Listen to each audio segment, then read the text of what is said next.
we bring you a talk on environmental jurisprudence. This talk was part of a webinar conducted by the Department of Justice. हम jurisprudence की बात करते हैं तो India में कोई भी जूरिस्प्रूडेंस हो, वेदर इन्वायरमेंटल और otherwise, the starting point is always the constitution. तो कॉन्स्टिट्यूशन किसी सब्जेक्ट के बारे में क्या बोलता है पहले हम ये देखते हैं, and then we look at the laws which are created as a result of the powers given by the constitution. But एक पेक्यूलियर बात है इंडियन कॉन्स्टिट्यूशन की कि इसमें बहुत एक स्कूल ऑफ थॉट है जिनका मानना है कि इन्वायरमेंटल कॉन्स्टिट्यूशन इन्वायरमेंटली ब्लाइंड था in the very beginning when in 1950s it was adopted, because the term environmental protection, ecological conservation, ये सारे टर्म्स नहीं थे उसमें. But other school of thought on the other hand, which I also agree with, says that silence on the word environment does not mean कि कोई intent नहीं था constitution का इन्वायरमेंट को प्रोटेक्ट करने का. लेटर ऑन वील सी कैसे article 21 जो कि हमेशा से कॉन्स्टिट्यूशन का पार्ट रहा है उसको ही यूज़ करके हमारी human rights and right to dignity under article 21 को यूज़ करके इन्वायरमेंटल राइट्स आगे इवॉल्व हुए हैं.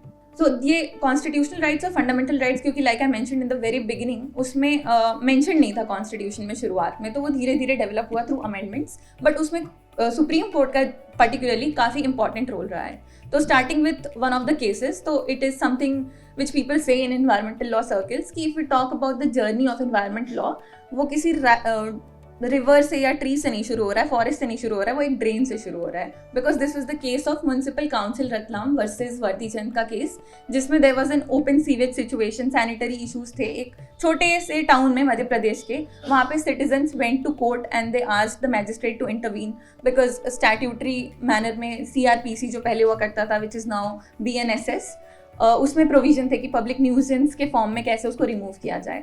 बट वहाँ पे म्यूनिसिपैलिटी का और अथॉरिटीज़ का ये डिफेंस था कि हमारे पास इनफ पैसे नहीं है, we do not have enough funds to fix this problem.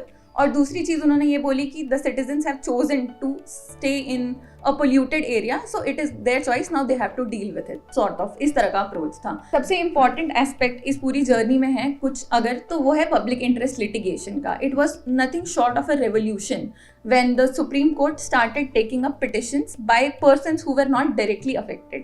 तो मैं एक छोटा सा कॉन्सेप्ट है, legal concept, which is the concept of locus स्टैंडाई. उसमें ये बोला जाता है कि जो इंसान अफेक्टेड है वो ही कोर्ट में जा सकता है. But by means of public interest litigation वो कॉन्सेप्ट को थोड़ा रिलैक्स कर दिया गया. तो even if any person who is representing a community और a group of people who are affected, even when they do not have a direct stake in the outcome, even they can go to court. तो पहला aspect तो ये था. दूसरा, court ने ये करा कि लेटर्स और टेलीग्राम्स के फॉर्म में भी जो लेटर लिखा जाता था, बहुत सारे ओपन लेटर्स आते हैं न्यूज़पेपर में, आपने देखा होगा कि open letter to the chief justice of India, वैसे लेटर्स कभी कभी जाते थे जिसमें एक specific legal problem, specially environmental problems बताई हुई होती थी. कोर्ट ने उसको रिट पिटिशन के फॉर्म में खुद ही कन्वर्ट करना शुरू कर दिया. अब जो दो मेन आर्टिकल की बात होती है राइट्स चैप्टर में, one is article 19 and one is article 21. Article 19 बहुत मैं शॉर्ट में बताऊंगी क्योंकि it is right to freedom of speech and expression, but उसमें कोर्ट ने रीड किया हुआ है राइट टू नो. तो इसमें राइट टू नो कोर्ट ने कैसे इम्प्लीमेंट किया कि उसमें कोर्ट ने अथॉरिटीज़ को कंपेल किया कि आप जो सैनिटेशन प्लान्स हैं अपने या बिल्डिंग बनाने की जो परमिशन स्लिप्स हैं वो सारे कुछ प्रोड्यूस करना, and the citizens have a right to know about all of these plans. तो उस तरह से कोर्ट ने इसको इम्प्लीमेंट किया. एंड आर्टिकल 21 में I will be a little brief. Article 21 में there were few cases, जैसे स्टार्टिंग में कोर्ट ने आर्टिकल 21 का नाम नहीं लिया लेकिन बात की कि there is a right to live in an healthy environment. वो दून वैली का केस था, स्पेसिफिकली स्पीकिंग रूरल इंटाइटलमेंट केंद्र versus state of Uttar Pradesh. इस केस में मसूरी में माइनिंग हो रही थी, तो उसको रोक करके कोर्ट ने बोला कि there is a right to live in a healthy environment. But उसमें आर्टिकल 21 मेंशन नहीं किया. बट इवेंचुअली आगे चल के 2-3 केसेस के बाद, in the case of state of Bihar का एक केस था जिसमें कोर्ट ने बोला कि right to live in a healthy environment, wholesome environment with free clean air and clean water is the right under article 21. So now what happens कि अगर कोई राइट आपका फंडामेंटल राइट बन जाता है तो at the same time you get remedy under article 32. तो उसमें आप सीधा सुप्रीम कोर्ट को अप्रोच कर सकते हैं. अगर कोई चीज़ आपकी फंडामेंटल राइट है तो barring all courts you can directly go to the high court और the supreme court. And you must have heard the name of MC Mehta. He was a big time environmentalist and litigator. तो इनके नाम पे बहुत सारे cases हैं. जो law school में जाते हैं वो तो काफ़ी ज़्यादा इनका नाम सुनते हैं. जनरली भी इन्वायरमेंट सर्कल्स में he is one of the most important figures. तो once you get a right, what MC Mehta did is he filed petitions in court using Article 32 जिससे उनको actual remedy मिले, क्योंकि जब एक where there is a right there is a remedy. So now the court has established a right under Article 21, so there is a remedy as well involved. So for example, I have given the example of two cases, Ganga pollution case and the oleum gas leak case. So just to take one example, in the MC Mehta versus Union of India case, MC Mehta went to court and it said that ये tanneries से जो पानी, जो chemical factories और tanneries से जो waste निकल के पानी में जा रहा है, which is polluting the Ganga river, eventually the court had to order to shut down these tanneries. So this now right has taken in the form of a remedy as well. कि ये इतनी सारी 5-6 तरह से अब court ने invent किए remedies. तो ये 3 केसेस उसका एग्जाम्पल है एक तरह से. जैसे वेलोर सिटीजन्स वेलफेयर फोरम के केस में कोर्ट ने अडॉप्ट किया इंटरनेशनल प्रिंसिपल, जैसे सर बता रहे थे, precautionary principle and polluter pays principle. तो पहले ये इंटरनेशनल लेवल पे था, now it has been adopted into India's domestic legislation as well. Secondly, Indian council for enviro legal action, इसमें कोर्ट ने पहली बार एक हाई लेवल पे इन्वायरमेंटल रिमीडिएशन के लिए कॉस्ट पे करने के लिए बोला केमिकल फैक्ट्रीज को. And the TN Godavarman case, like I already explained, इसमें कोर्ट ने कंटिन्यूइंग मैंडेमस इशू किया, जिसमें कोर्ट फॉरेस्ट कंजर्वेशन का ये ओरिजिनली केस था और अभी तक इस पे ऑर्डर्स और हियरिंग्स होती हैं सुप्रीम कोर्ट में. So these were the most fertile years of the Indian constitution, जिसमें राइट्स और रेमेडीज काफ़ी ज़्यादा इवॉल्व किए गए.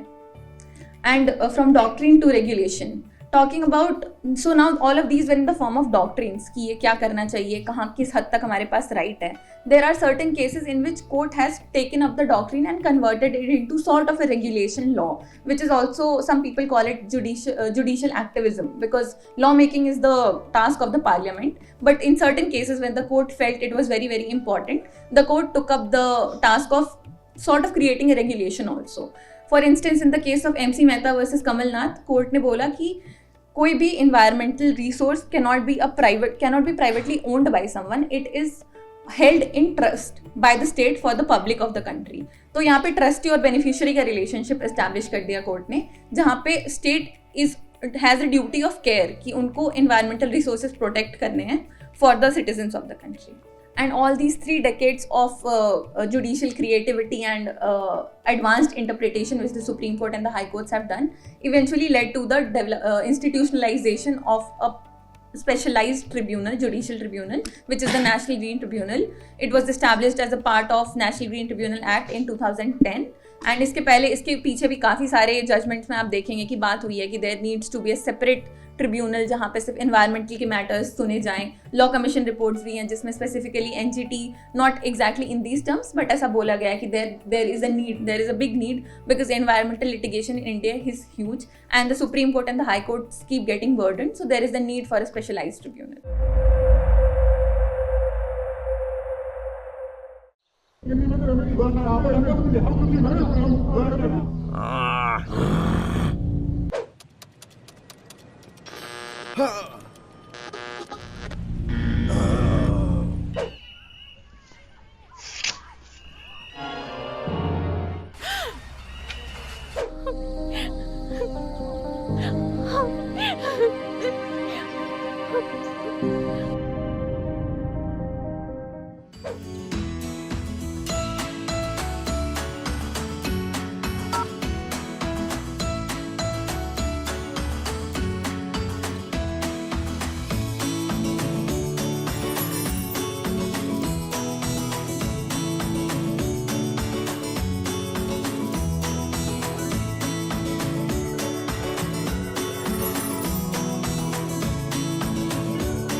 So I would say now environmental challenges have evolved way beyond the fact that we should not throw garbage on the street, or we should not burn crackers outside, all of that. Now we have a bigger challenge to deal with, which is the challenge of climate change. It is not anymore a national thing, it has become a global phenomenon, because climate, if in our neighboring country there is some sort of big time pollution, it is obviously going to affect us. There is no borders when it comes to environmental pollution, and accordingly now we have to deal with the bigger issue of climate change.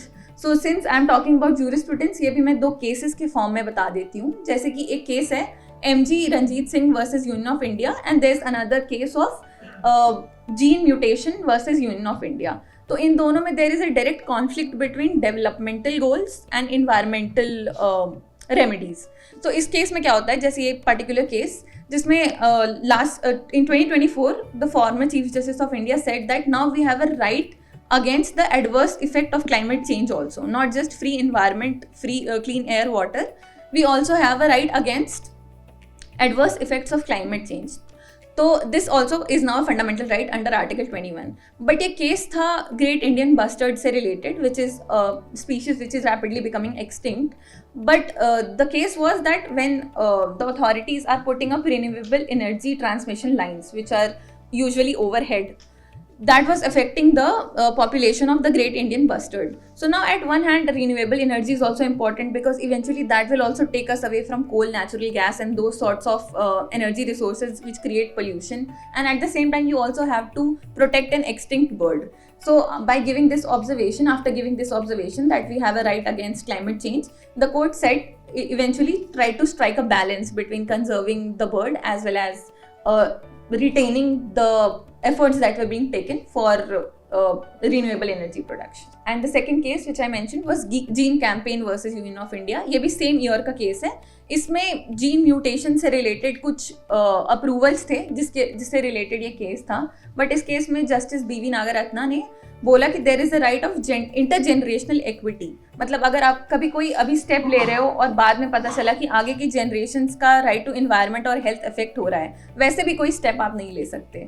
But even if you see here, यहाँ पे genetic mutation of mustard hybrid की बात हो रही थी, तो that was also to secure food security for the future generations. तो here also there are 2 competing claims and both claims have merit. But then now one of these challenges is to balance, how to balance the environmental challenge and how to also not leave developmental initiatives far behind. And coming to just to briefly talk about the other small challenges that we have. So one is the backlog of cases. So despite the inauguration of NGT, even then environmental litigation just keeps on increasing, and there is a certain backlog of cases in different judicial forums. So that is one of the challenges. Second is the legal development. There have been many legal developments in 2023 and 2024 under the Jan Vishwas Act most likely.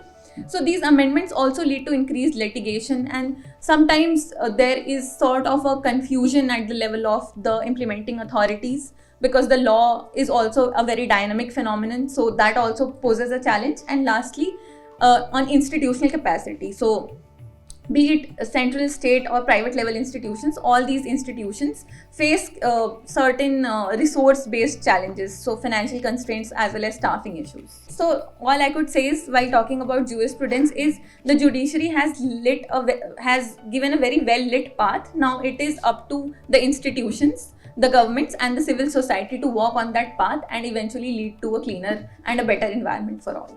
Thank you. Introducing the Delhi Law Citizen mobile app for the Indian citizens. This app has been specially developed for you as a citizen by the Department of Justice, Government of India, in collaboration with CSC. Through this mobile app, you as an applicant can get free legal advice and assistance from professional panel lawyers of the country in all kinds of disputed matters. Download the Delhi Law Citizen mobile app today